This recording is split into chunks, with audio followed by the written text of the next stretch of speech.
estranho de todas essas modernidades. Bom dia, meu netinho. Bom dia! Fui convidada aqui para uma festa, né? Estou aqui com vocês.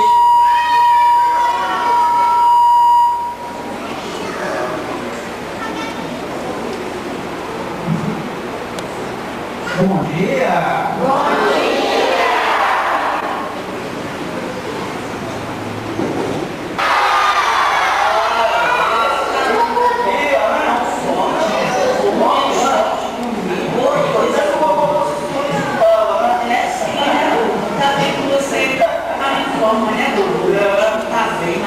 Mas, vovó, olha só, estava me lembrando aqui que geralmente nessa época você costumava contar umas histórias pra gente, né?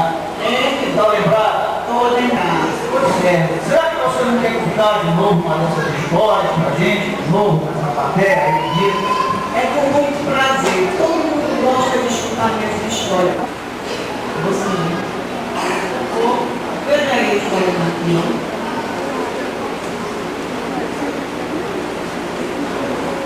Era uma vez, na cidade de Belém do Pará, também chamada Cidade das Mangueiras, uma família muito unida pelo amor. O pai se chamava José do Bem, a mãe Maria de Nazaré, e tinha um filho que era chamado Julinha. Maria de Nazaré estava grávida de 9 meses, meu netinho, grávida, né? Estava esperando o bebê. Ela estava esperando com muita alegria, junto com José Rubem e com Juquinha, seu irmão menor, o nascimento da primeira filha. Todos os dias, no final da tarde, saíam para passear no jardim da casa. Mostraram para a Juquinha e para a futura menina as criações de Deus. Essa maravilha, né, bicho? Que Deus criou para todos nós, né? Ficava mostrando para ela, né?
Quando surge um choro de criança no ar, era como se fosse um canto de alegria.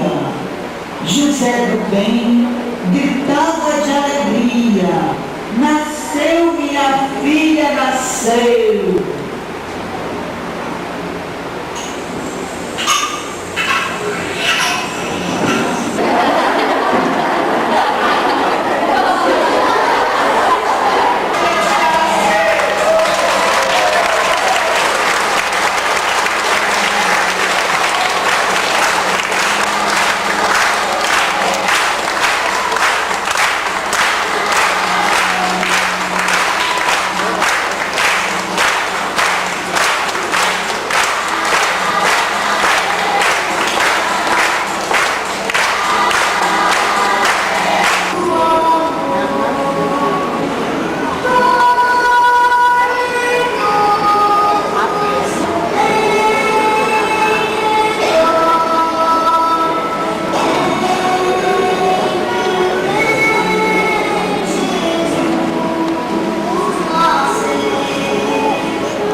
evangelização infantil, do caminhão também. Vamos cantar com eles, vamos. O quê? Oh, meu Deus, vai estar ficando velho. Ele entrou aqui. Senhor.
O que aprendemos com esta música, meu netinhos? Que foi que nós aprendemos?